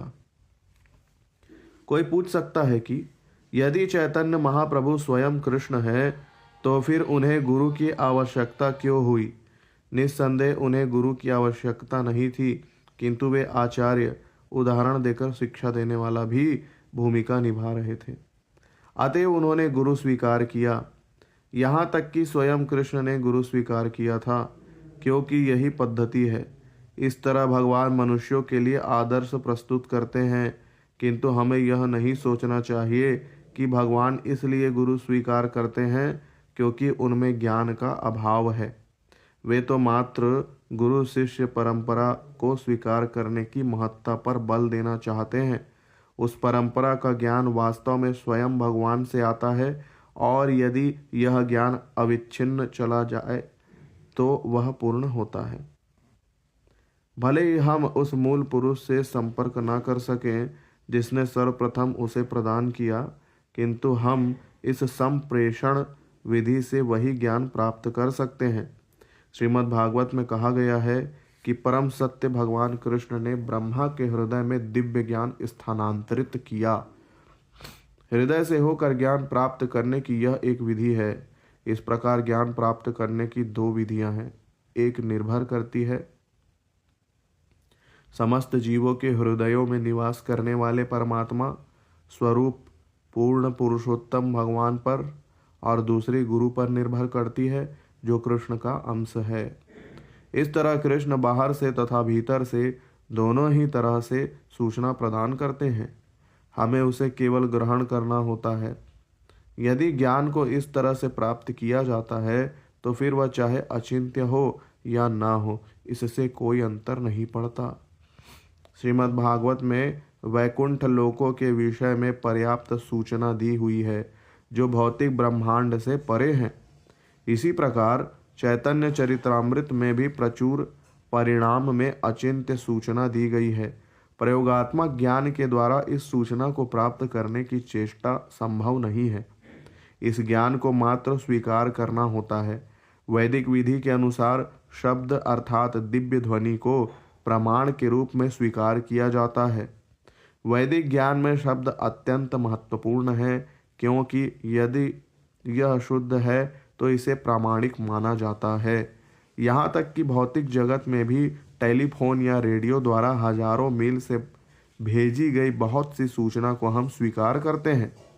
इस तरह हम अपने दैनिक जीवन में भी शब्द को प्रमाण मानते हैं। यद्यपि हम सूचना देने वाले को नहीं देख सकते, किंतु उसकी सूचना को शब्द के आधार पर वैध स्वीकार करते हैं। तभी तो वैदिक ज्ञान के संप्रेषण में शब्द ध्वनि अत्यधिक महत्वपूर्ण है। वेद हमें बतलाते हैं कि इस भौतिक प्राकट्य से परे परव्योम में अनेक विस्तृत ग्रह हैं। यह भौतिक प्राकट्य समग्र सृष्टि का केवल एक लघु अंश है। इस भौतिक प्राकट्य में केवल यही ब्रह्मांड सम्मिलित नहीं है, अपितु अन्य असंख्य ब्रह्मांड भी सम्मिलित हैं। किंतु ये सारे भौतिक ब्रह्मांड मिलकर संपूर्ण सृष्टि का केवल 1/4 अंश बनाते हैं। बाकी 3/4 सृष्टि तो परव्योम आध्यात्मिक आकाश में स्थित है। उस व्योम में असंख्य ग्रह तैरते रहते हैं और वे वैकुंठ लोक कहलाते हैं। प्रत्येक वैकुंठ लोक की अध्यक्षता नारायण अपने 4 विस्तारों संकर्षण, प्रद्युम्न, अनिरुद्ध तथा वासुदेव के साथ करते हैं। चैतन्य चरितामृत के 8वें श्लोक में कृष्णदास कविराज कहते हैं कि यही संकर्षण भगवान नित्यानंद है। जैसा कि पहले कहा जा चुका है, सारे भौतिक ब्रह्मांड भगवान के द्वारा महाविष्णु के रूप में उत्पन्न किए जाते हैं।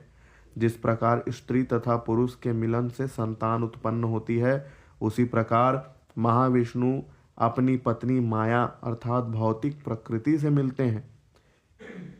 इसकी पुष्टि भगवत गीता 14:4 में कृष्ण के इस कथन से होती है। सर्वयोनिषु कौन्तेया मूर्तया संभवन्ति या तासां ब्रह्महद्योनिर् अहम बीज प्रदः पिता। हे कुंती पुत्र, यह समझना चाहिए कि समस्त योनियों की सृष्टि इस भौतिक प्रकृति के द्वारा संभव होती है और मैं उनका बीज प्रदान करने वाला पिता हूँ। विष्णु माया अर्थात भौतिक प्रकृति पर मात्र दृष्टिपात करके उसे गर्भित करते हैं। यह आध्यात्मिक विधि है। भौतिक रूप से हम अपने शरीर के केवल एक विशेष अंग से ही गर्भ स्थापित कर सकते हैं, किंतु भगवान कृष्ण या महाविष्णु किसी भी अंग से गर्भ स्थापित कर सकते हैं। भगवान मात्र दृष्टिपात से भौतिक प्रकृति के गर्भ में असंख्य जीवों को स्थापित कर सकते हैं। ब्रह्म संहिता से पुष्टि होती है कि भगवान का आध्यात्मिक शरीर इतना शक्तिशाली है कि उनके शरीर का कोई भी अंग अन्य किसी भी अंग का कार्य संपन्न कर सकता है। हम केवल अपने हाथों से या त्वचा से ही स्पर्श कर सकते हैं, किंतु कृष्ण दृष्टिपात द्वारा भी स्पर्श कर सकते हैं। हम केवल अपनी आँखों से ही देख सकते हैं, हम उनसे स्पर्श नहीं कर सकते या सुगंध नहीं ले सकते, किंतु कृष्ण अपनी आँखों से सूंघ सकते हैं और खा भी सकते हैं। जब हम कृष्ण को भोजन अर्पित करते हैं तो हम उन्हें खाते हुए नहीं देखते, किंतु वे केवल भोजन पर दृष्टिपात करके खा लेते हैं। हम कल्पना ही नहीं कर सकते कि आध्यात्मिक जगत में जहाँ हर वस्तु आध्यात्मिक है, वस्तुएं किस प्रकार से कार्य करती है। ऐसा नहीं है कि कृष्ण खाते नहीं या हम कोरी कल्पना करते हैं कि वे खाते हैं। वे सचमुच खाते हैं, किंतु उनकी खाने की क्रिया हमसे भिन्न होती है। जब हम पूर्ण रूप से आध्यात्मिक स्तर पर होंगे, तब हमारा और उनका खाना एक समान होगा। उस स्तर पर शरीर का प्रत्येक भाग अन्य किसी भी भाग का कार्य कर सकेगा। सृष्टि करने के लिए विष्णु को किसी वस्तु की आवश्यकता नहीं पड़ती। उन्हें ब्रह्मा को जन्म देने के लिए लक्ष्मी देवी की आवश्यकता नहीं पड़ती, क्योंकि ब्रह्मा का जन्म एक कमल पुष्प से होता है जो विष्णु की नाभि से निकलता है। लक्ष्मी देवी विष्णु के चरणों पर बैठी रहती है और उनकी सेवा करती है। इस भौतिक जगत में संतान उत्पन्न करने के लिए संभोग करने की आवश्यकता पड़ती है, किंतु आध्यात्मिक जगत में पत्नी की सहायता के बिना पुरुष जितनी चाहे संतानें उत्पन्न कर सकता है। अतः वह संभोग जैसी कोई वस्तु नहीं है। चूंकि हमें आध्यात्मिक शक्ति का कोई अनुभव नहीं है, अतएव हम सोचते हैं कि विष्णु की नाभि से ब्रह्मा का जन्म मात्र कपोल कल्पना है। हम इसे जानते नहीं हैं कि आध्यात्मिक शक्ति इतनी शक्तिशाली है कि यह कुछ भी कर सकती है। भौतिक शक्ति तो कतिपय नियमों पर आश्रित है, किंतु आध्यात्मिक शक्ति पूर्णतया स्वतंत्र है। महाविष्णु के रोमकूपों के भीतर बीजों की तरह असंख्य ब्रह्मांड निवास करते हैं, और जब वे श्वास छोड़ते हैं तब सारे ब्रह्मांड प्रकट होते हैं। भौतिक जगत में हमें ऐसा कोई अनुभव प्राप्त नहीं है, किंतु पसीना आने के विषय में हमें इसके विकृत प्रतिबिंब का अनुभव होता है। हम महाविष्णु के एक श्वास की अवधि का अनुमान नहीं लगा सकते, क्योंकि एक बार की सांस में सारे ब्रह्मांड उत्पन्न और विनष्ट होते हैं। ब्रह्म संहिता में कहा गया है, ब्रह्मा जी केवल एक श्वास की अवधि तक जीवित रहते हैं, और हमारे काल माप के अनुसार ब्रह्मा का एक दिन अर्थात 12 घंटे 4 अरब 32 करोड़ वर्षों का होता है, और ब्रह्मा अपने 100 वर्षों तक जीवित रहते हैं। फिर भी ब्रह्मा को सारा जीवन महाविष्णु की एक श्वास में निहित रहता है। अतएव हमारे लिए महाविष्णु की श्वास लेने की शक्ति का अनुमान लगा पाना संभव नहीं है। ये महाविष्णु भगवान नित्यानंद के केवल आंशिक प्राकट्य हैं। इसे चैतन्य चरितामृत के लेखक 9वें श्लोक में वर्णन करते हैं। 10वें तथा 11वें श्लोक में कृष्णदास कविराज वर्णन करते हैं, गर्भोधक साई विष्णु और क्षीरोदक साई विष्णु क्रमशः महाविष्णु के स्वांश विस्तार है। ब्रह्मा जी गर्भोधक साई विष्णु की नाभि से उत्पन्न कमल से प्रकट होते हैं, और उस कमल की नाल के भीतर अनेक ग्रह मंडल विद्यमान हैं। फिर ब्रह्मा जी समग्र मानव समाज पर पशु समाज प्रत्येक वस्तु की सृष्टि करते हैं। क्षीरोदक साई विष्णु ब्रह्मांड के भीतर क्षीर सागर पर शयन करते हैं। इस ब्रह्मांड के वे नियंता तथा पालक हैं। इस तरह ब्रह्मा सृष्टा हैं, विष्णु पालक हैं, और जब प्रलय काल आता है तब शिव सब कुछ समाप्त कर देते हैं। इस प्रकार चैतन्य चरितामृत के पहले 11 श्लोकों में कृष्णदास कविराज गोस्वामी ने चैतन्य महाप्रभु की विवेचना साक्षात पूर्ण पुरुषोत्तम भगवान श्री कृष्ण के रूप में और भगवान नित्यानंद की बलराम के रूप में की है, जो कृष्ण के प्रथम विस्तार हैं।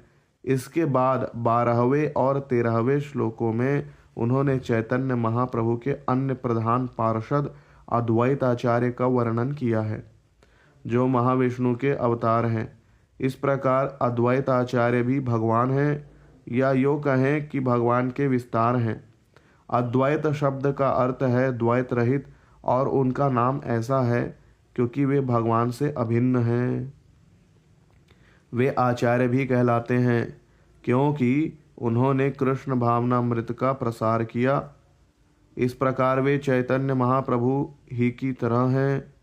यद्यपि भगवान चैतन्य स्वयं श्री कृष्ण हैं, किंतु वे सामान्य जनों को कृष्ण से प्रेम करने की विधि बतलाने के लिए भक्त रूप में प्रकट हुए। इसी प्रकार यद्यपि अद्वैत आचार्य भगवान हैं, फिर भी वे कृष्ण भावनामृत का ज्ञान वितरित करने के लिए प्रकट हुए।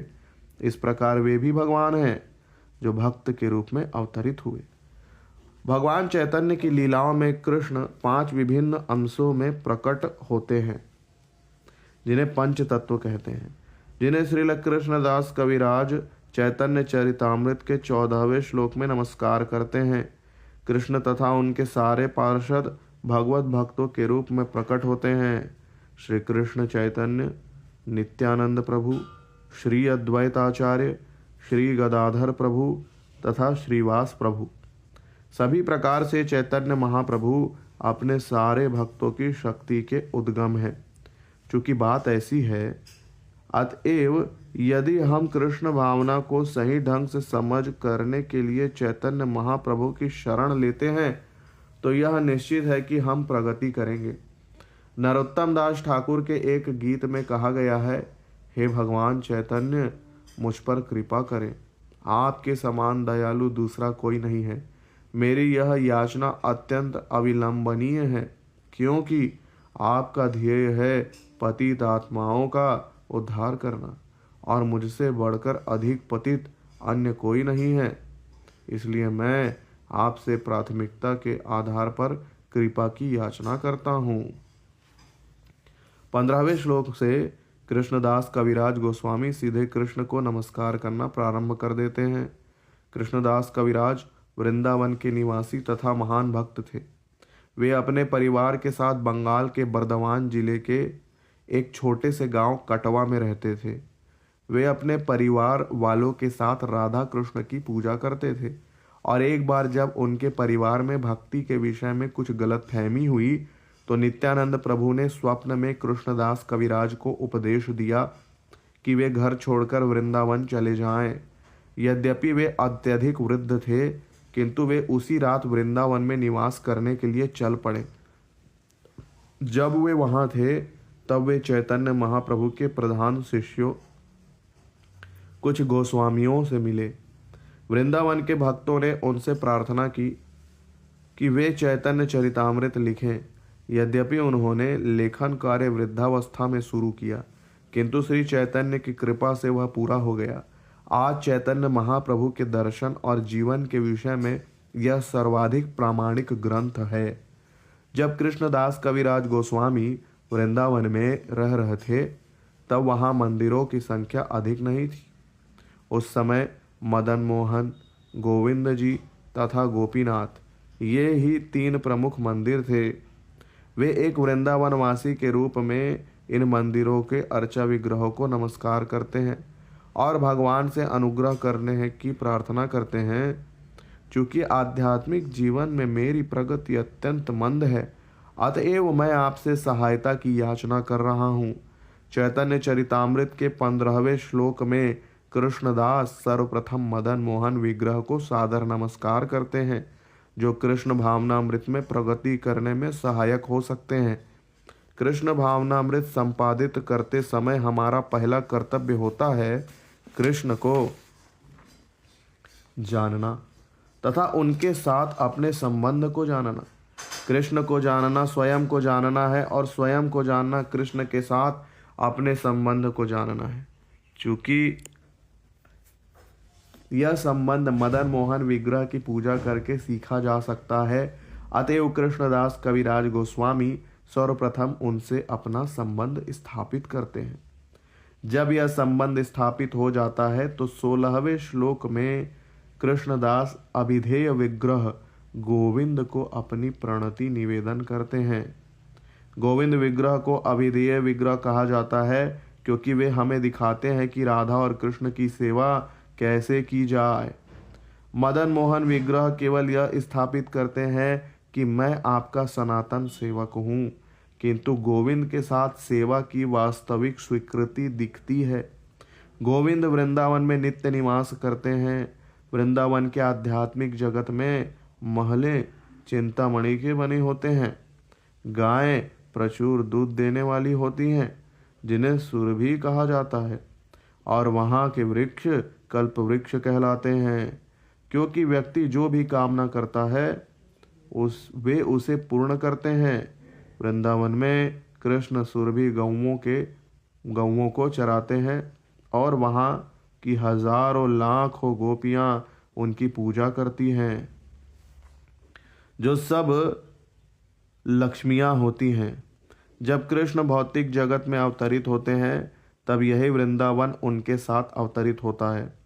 जिस तरह किसी विख्यात व्यक्ति के साथ उसका दल चलता है, क्योंकि जब कृष्ण आते हैं तो उनकी भूमि भी साथ आती है, अतः वृंदावन को इस भौतिक जगत से परे अवस्थित माना जाता है। इसीलिए भक्तगण भारत में स्थित वृंदावन की शरण लेते हैं, क्योंकि यह मूल वृंदावन की प्रकृति माना जाता है।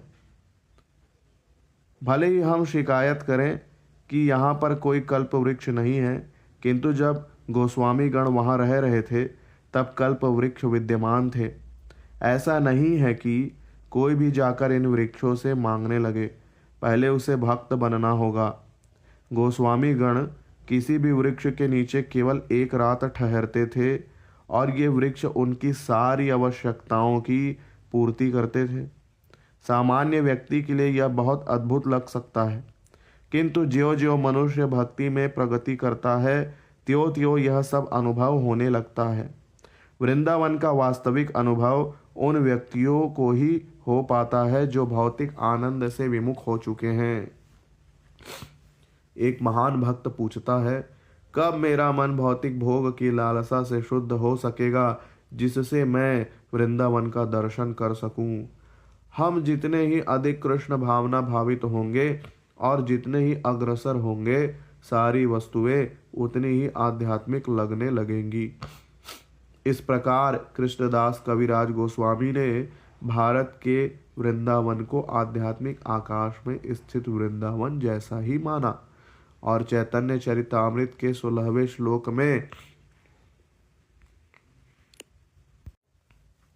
वे राधा रानी तथा कृष्ण को वृंदावन में एक कल्प वृक्ष के नीचे रत्न जटित सिंहासन पर आसीन बतलाते हैं।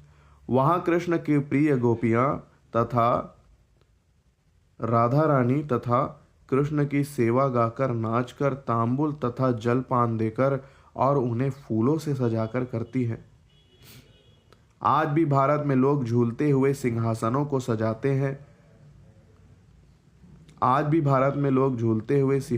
सजाते हैं। और जुलाई अगस्त मास में इस दृश्य को पुनर्जीवित करते हैं।